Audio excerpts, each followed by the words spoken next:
ಒಂದಷ್ಟು ಮಾಡಿದ್ರೆ I think we should not have any problem winning this trophy ಅಂದ್ಬಿಟ್ಟು ಮುಂಚೆನೆ ನಿಮ್ಗೆ ಹೇಳಿದ ಸ್ಟಾರ್ಟ್ ಒಳಗೆ ಗೆದ್ದೇ ಗೆಡ್ತೀವಿ. ಸೊ 100% ಈಗಲೂ ಹೇಳ್ತೀನಿ, ಈ ಟ್ರೋಫಿ ನಮ್ದೇ, ಈ ಸತಿ ಕಪ್ ನಮ್ದೇ ಅಂತ ಹೇಳಿ. ಎಸ್ ಮಾನ್ವಿತಾ ಅವರೇ, ಕುರುಕ್ಷೇತ್ರ ಯುದ್ಧ ನಡೆದಿದ್ದು 18 ದಿನ. ನಾವು RCB ಕಪ್ಗಾಗಿ ಕಾಯ್ತಾ ಇರೋದು 18 ವರ್ಷದಿಂದ. ಇವನ್ ವಿರಾಟ್ ಕೊಹ್ಲಿ ಅವರ ಜರ್ಸಿ ನಂಬರ್ 18. ಏನೋ ಮ್ಯಾಜಿಕ್ ಇದೆ ಈ ನಂಬರ್ಸ್ ಅಲ್ಲಿ. Yes, Manvita also stopped counting her age after 18. So yeah, ಎಲ್ಲಾನು ಸಿಂಕ್ರನೈಸ್ ಆಗ್ತಾ ಇದೆ. ಸೊ ಎಲ್ಲ ಸ್ಟಾಪ್ ಆಗುತ್ತೆ. ಇವತ್ತು ನಾವು ಕಪ್ ಗೆದ್ದೇ ಗೆಲ್ತೀವಿ ಅಂತ ವಿಶ್ವಾಸ ಇದೆ ನಿಮ್ಗೆ? Kandita, see, based on the available data and RCB appears to have the edge. Matte how they secured a spot in the final with the dominant ಒಂದು 8 wicket win over Punjab. ನಾನು ಆವಾಗ್ಲೇ ಹೇಳಿರೋ ತರ ಕ್ವಾಲಿಫೈಯರ್ 1 ಅಲ್ಲಿ. ಅದಾದ್ಮೇಲೆ bowling them out ಇದು 101 runs ಅಲ್ಲಿ and chasing the target with 60 balls to spare. So it's definitely like something which is commendable ಅಂತ ಹೇಳ್ಬೋದು. ಅಂಡ್ RCB ಸ್ಟ್ರೆಂತ್ ಸರ್ ಹೇಳಿರೋ ತರ ಬೌಲಿಂಗ್ ಸ್ಟ್ರೆಂತ್ ಕೂಡ ಇದೆ. ಈಗ ಜಾಶ್ ಹೇಸಲ್ವುಡ್ 21 ವಿಕೆಟ್ಸ್ ನ ಇನ್ if you see his track record, 21 wickets in 11 matches anta helidre, it's not easy at all. Andre imagine the kind of strength he has. Adadmele it could be Shuhash Sharma. His batting is also commendable.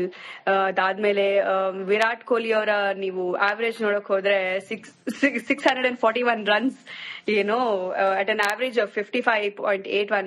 It's I'm just giving you a few data of ನಾವ್ ಎಷ್ಟು strong ಇದೀವಿ technically ಕೂಡ ಅನ್ನೋ ತರದಲ್ಲಿ. And ಆವಾಗ್ಲೇ I had lot of praises for Phil Salt's explosive form and I think is in top shape ಅಂತ ಹೇಳ್ಬೋದು. I think ನಮ್ team is good. Yeah and RCB's historical performance ನೋಡಿ ನೀವು ಅಟ್ ಅಹಮದಾಬಾದ್. ಅಂದ್ರೆ 6 out of 8 games especially won by the teams when they also had to bat first. So our ability and high pressure allu kuda they have this advantage of winning anta ನನಗೆ ಅನ್ಸುತ್ತೆ. And experts like David Warner, Shane Watson, these guys are backing up RCB. They are predicting that especially I've heard Warner is predicting that Hazelwood could be the player of the match anta. I'm sure they will have their affiliation because it's two strong Australian players, so they will definitely have their affiliation. But however, the resilience what Punjab Kings showed in qualifier 2, chasing 203 against Mumbai Indians led by Shreyas Iyer. He was unbeaten at 87. So their batting andre our players also sir heliro tar avagle Livingstone irbodu, there is Jitesh Sharma, and these guys are also explosive. Yeah, and Chahal avrdu nange yavattu hesru pronunciation that second name is so tongue twisting. Okay, andre ಅವ್ರಿಗೆ injury ಆಗಿದ್ರೆ maybe ಅವ್ರಿಗೆ ಒಂದು strength ಇರ್ತಾ ಇತ್ತೋ ಏನೋ. But having said that you never know ಯಾವ ತರ ಒಂದು ಮೊಮೆಂಟಮ್ ಇರುತ್ತೆ ಅಂತ. But considering RCB's current form, ಒಂದು ಬ್ಯಾಲೆನ್ಸ್ ಸ್ಕ್ವಾಡ್ ನಮ್ದು ಈಗ ಸದ್ಯಕ್ಕೆ. ಅಂದ್ರೆ ವಿ ಮೈಟ್ ಥಿಂಕ್ ದಟ್ ಒಂದ್ 18 years ಒಂದು ಪ್ರೆಷರ್ ಇದೆ ಪ್ಲೇಯರ್ಸ್ ಮೇಲೆ ಅಂತ. ಬಟ್ ನಮ್ದು ಬ್ಯಾಲೆನ್ಸ್ ಸ್ಕ್ವಾಡ್ ಆಗಿರೋದ್ರಿಂದ I personally predict that RCB will definitely win the finals. And match could be like close to close. ಅದೊಂದು ಇದ್ದೇ ಇರುತ್ತೆ, ಅದು ಆ ಲೆವರೇಜ್ ಇದ್ದೇ ಇರುತ್ತೆ. But I think it is going to be an interesting match to enjoy on a weekday. ಈಗ ಮಾನ್ವಿತಾ, ನೀವೇ ಹೇಳಿದ ಹಾಗೆ 18ರ ಹುಡುಗಿ, ಟಗರು ಹುಡುಗಿ ಮಾನ್ವಿತಾ, ಟಗರು ಸ್ಟೈಲ್ ಅಲ್ಲೇ ಒಂದು ವಿಶ್ ಮಾಡ್ಬಿಡಿ RCBಗೆ. ಸೊ ಟಗರು ಸ್ಟೈಲ್ ಅಲ್ಲಿ ಒಂದು ಮೊಮೆಂಟಮ್ ನಾನ್ ಹೋಗಕ್ಕೆ I think it will take a lot of time. ನಾನು ವಿರಾಟ್ ತರ ಫುಲ್ ಸ್ಪಿರಿಚುವಲ್ ಪಾತ್ ಅಲ್ಲಿ ಇದ್ದೀನಿ ಈಗ. So I think my personal energy ನಾನಲ್ಲಿ ಕಳಿಸ್ತಾ ಇದ್ದೀನಿ ಅಹಮದಾಬಾದ್ಗೆ ಇಲ್ಲಿಂದ. And I think Ahmedabad ground especially ನಮ್ಮ ನರೇಂದ್ರ ಮೋದಿ ಜಿ ಗ್ರೌಂಡ್ ಇದೆಯಲ್ಲ, so that has to kind of play the lucky charm ಈ ಒಂದ್ ದಿನ ಅಂತ ಹೇಳ್ಬೋದು. And over all I am quite excited. ಈ ಸತಿ ಮ್ಯಾಚ್ ವಿನ್ ಆದ್ರೆ ಕರ್ನಾಟಕದಲ್ಲಿ ಮಾತ್ರ ಅಲ್ಲ, ಐ ಥಿಂಕ್ ಭಾರತದಲ್ಲೇ ಒಂದು ಬೇರೆ ರೀತಿ ಸೆಲೆಬ್ರೇಷನ್ ಇರುತ್ತೆ ಅಂತ ಹೇಳ್ಬೋದು. ಒಂಥರ ವರ್ಲ್ಡ್ ಕಪ್ ಗೆದ್ದಂಗೆ ಏನೋ ಒಂದು ಆ ಸೆಲೆಬ್ರೇಷನ್ ಇರುತ್ತೆ. ನೀವ್ ಹೇಳಿರೋ ತರ ಎಲ್ರು ನಿಮ್ಮ ಇದು ಚೆನ್ನಾಗಿತ್ತು, ಅವಾಗ ನೀವ್ ಹೇಳಿದಾಗ ನನಗ್ ನಗು ಬಂತು. ಎಲ್ರು ದೇವರ ಮೊರೆ ಹೋಗಿದ್ದಾರೆ ಅಂತ, ಎಷ್ಟು ಸೀರಿಯಸ್ ಆಗಿ ತಗೋತಾರೆ IPL ನ ಅಥವಾ ಕ್ರಿಕೆಟ್ ನ ನಮ್ ಭಾರತದಲ್ಲಿ ಅಂತ. So cricket is one of the religions in India ಅಂತ ಹೇಳ್ಬೋದು. ಸೊ ಎಲ್ರು ಫಾಲೋ ಮಾಡೋ ಒಂದು ಇದು. And yeah I am quite keen to know ಹೇಗ್ ಹೋಗುತ್ತೆ match. Yes, fine. Thank you Manvitha ಮತ್ತೆ ಹುವರ್ ಸರ್, ಇಬ್ಬರಿಗೂ ಧನ್ಯವಾದ ನಿಮ್ಮ ಸಮಯಕ್ಕಾಗಿ. Thank you so much. ಒಂದಷ್ಟು ಮಾಡಿದ್ರೆ I think we should not have any problem winning this trophy ಅಂದ್ಬಿಟ್ಟು ಮುಂಚೆನೆ ನಿಮ್ಗೆ ಹೇಳಿದ ಸ್ಟಾರ್ಟ್ ಒಳಗೆ ಗೆದ್ದೇ ಗೆಡ್ತೀವಿ. ಸೊ 100% ಈಗಲೂ ಹೇಳ್ತೀನಿ, ಈ ಟ್ರೋಫಿ ನಮ್ದೇ, ಈ ಸತ ಕಪ್ ನಮ್ದೇ ಅಂತ ಹೇಳಿ. ಎಸ್ ಮಾನ್ವಿತಾ ಅವರೇ, ಕುರುಕ್ಷೇತ್ರ ಯುದ್ಧ ನಡೆದಿದ್ದು 18 ದಿನ. ನಾವು RCB ಕಪ್ಗಾಗಿ ಕಾಯ್ತಾ ಇರೋದು 18 ವರ್ಷದಿಂದ. ಇವನ್ ವಿರಾಟ್ ಕೊಹ್ಲಿ ಅವರ ಜರ್ಸಿ ನಂಬರ್ 18. ಏನೋ ಮ್ಯಾಜಿಕ್ ಇದೆ ಈ ನಂಬರ್ಸ್ ಅಲ್ಲಿ. Yes, Manvita also stopped counting her age after 18. So yeah, ಎಲ್ಲಾನು ಸಿಂಕ್ರನೈಸ್ ಆಗ್ತಾ ಇದೆ. ಸೊ ಎಲ್ಲ ಸ್ಟಾಪ್ ಆಗುತ್ತೆ. ಇವತ್ತು ನಾವು ಕಪ್ ಗೆಲ್ತೀವಿ ಅಂತ ವಿಶ್ವಾಸ ಇದೆ ನಿಮ್ಗೆ? ಖಂಡಿತ. Based on the available data and RCB appears to have the edge.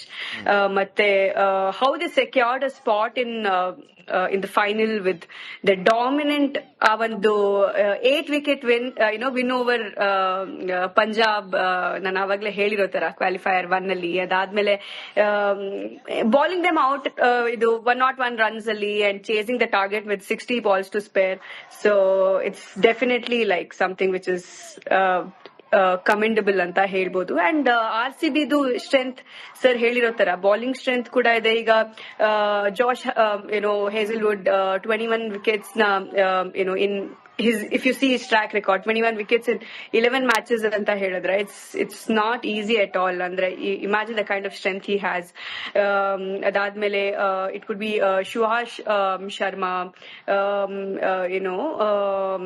His batting is also commendable. Adadmele Virat Kohli avara neevu average nodak hodre 641 runs, at an average of 55.81. It's I'm just giving you a few data of ನಾವ್ ಎಷ್ಟು strong ಇದೀವಿ technically ಕೂಡ ಅನ್ನೋ ತರದಲ್ಲಿ.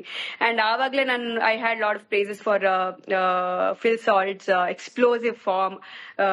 And I think is in top shape ಅಂತ ಹೇಳ್ಬೋದು. I think ನಮ್ team is good. And RCB's historical performance ನೋಡಿ ನೀವು ಅಟ್ ಅಹಮದಾಬಾದ್. ಅಂದ್ರೆ 6 out of 8 games, especially won by the teams when they also had to bat first. So our ability and high pressure allu kuda they have this advantage of winning anta ನನಗೆ ಅನ್ಸುತ್ತೆ. And experts like David Warner, Shane Watson, these guys are backing up RCB. They are predicting that especially I've heard Warner is predicting that Hazelwood could be the player of the match anta. I'm sure they will have their affiliation because it's two strong Australian players, so they will definitely have their affiliation. But however, the resilience what Punjab Kings showed in qualifier 2, chasing 203 against Mumbai Indians, led by Shreyas Iyer. He was unbeaten at 87. So their batting andre our players also sir heliro tara avagle Livingstone irbodu, there is Jitesh Sharma, and these guys are also explosive. And Chahal avrdu nange yavattu aur hesru pronunciation that second name is so tongue twisting. Okay, andre ಅವ್ರಿಗೆ injury ಆಗಿದ್ದಿದ್ರೆ maybe ಅವ್ರಿಗೆ ಒಂದು strength ಇರ್ತಾ ಇತ್ತೋ ಏನೋ. But having said that you never know ಯಾವ ತರ ಒಂದು ಮೊಮೆಂಟಮ್ ಇರುತ್ತೆ ಅಂತ. But considering RCB's current form, ಒಂದು ಬ್ಯಾಲೆನ್ಸ್ ಸ್ಕ್ವಾಡ್ ನಮ್ದು ಈಗ ಸದ್ಯಕ್ಕೆ. ಅಂದ್ರೆ we might think that ಒಂದ್ 18 ಇಯರ್ಸ್ ಒಂದು ಪ್ರೆಷರ್ ಇದೆ ಪ್ಲೇಯರ್ಸ್ ಮೇಲೆ ಅಂತ. ಬಟ್ ನಮ್ದು ಬ್ಯಾಲೆನ್ಸ್ ಸ್ಕ್ವಾಡ್ ಆಗಿರೋದ್ರಿಂದ I personally predict that RCB will definitely win the finals and match could be like close to close. ಅದೊಂದು ಇದ್ದೇ ಇರುತ್ತೆ, ಅದು ಆ ಲೆವರೇಜ್ ಇದ್ದೇ ಇರುತ್ತೆ. But I think it is going to be an interesting match to enjoy on a weekday. ಈಗ ಮಾನ್ವಿತಾ, ನೀವೇ ಹೇಳಿದ ಹಾಗೆ 18ರ ಹುಡುಗಿ, ಟಗರು ಹುಡುಗಿ ಮಾನ್ವಿತಾ ಟಗರು ಸ್ಟೈಲ್ ಅಲ್ಲೇ ಒಂದು ವಿಶ್ ಮಾಡ್ಬಿಡಿ RCBಗೆ. ಸೊ ಟಗರು ಸ್ಟೈಲ್ ಅಲ್ಲಿ ಒಂದು ಮೊಮೆಂಟಮ್ ನಾನ್ ಹೋಗಕ್ಕೆ I think it will take a lot of time. ನಾನು ವಿರಾಟ್ ತರ ಫುಲ್ ಸ್ಪಿರಿಚುವಲ್ ಪಾತ್ ಅಲ್ಲಿ ಇದ್ದೀನಿ ಈಗ. So I think my personal energy ನಾನಲ್ಲಿ ಕಳಿಸ್ತಾ ಇದ್ದೀನಿ ಅಹಮದಾಬಾದ್ಗೆ ಇಲ್ಲಿಂದ. And I think Ahmedabad ground especially ನಮ್ಮ ನರೇಂದ್ರ ಮೋದಿಜಿ ಗ್ರೌಂಡ್ ಇದೆಯಲ್ಲ, so that has to kind of play the lucky charm ಈ ಒಂದ್ ದಿನ ಅಂತ ಹೇಳ್ಬೋದು. And over all I am quite excited. ಈ ಸತಿ ಮ್ಯಾಚ್ ವಿನ್ ಆದ್ರೆ ಕರ್ನಾಟಕದಲ್ಲಿ ಮಾತ್ರ ಅಲ್ಲ, ಐ ಥಿಂಕ್ ಭಾರತದಲ್ಲೇ ಒಂದು ಬೇರೆ ರೀತಿ ಸೆಲೆಬ್ರೇಷನ್ ಇರುತ್ತೆ ಅಂತ ಹೇಳ್ಬೋದು. ಒಂಥರ ವರ್ಲ್ಡ್ ಕಪ್ ಗೆದ್ದಂಗೆ ಒಂದು ಆ ಸೆಲೆಬ್ರೇಷನ್ ಇರುತ್ತೆ. ನೀವ್ ಹೇಳಿರೋ ತರ ಎಲ್ರು ನಿಮ್ಮ ಇದು ಚೆನ್ನಾಗಿತ್ತು, ಅವಾಗ ನೀವ್ ಹೇಳಿದಾಗ ನನಗ್ ನಗು ಬಂತು. ಎಲ್ರು ದೇವರ ಮೊರೆ ಹೋಗಿದ್ದಾರೆ ಅಂತ, ಎಷ್ಟು ಸೀರಿಯಸ್ ಆಗಿ ತಗೋತಾರೆ IPL ನ ಅಥವಾ ಕ್ರಿಕೆಟ್ ನ ನಮ್ಮ ಭಾರತದಲ್ಲಿ ಅಂತ. So cricket is one of the religions in India ಅಂತ ಹೇಳ್ಬೋದು. ಸೊ ಎಲ್ರು ಫಾಲೋ ಮಾಡೋ ಒಂದು ಇದು. And I am quite keen to know ಹೇಗ್ ಹೋಗುತ್ತೆ match. Fine. Thank you Manvitha ಮತ್ತೆ ಹೂವರ್ ಸರ್, ಇಬ್ಬರಿಗೂ ಧನ್ಯವಾದ ನಿಮ್ಮ ಸಮಯಕ್ಕಾಗಿ. Thank you so much.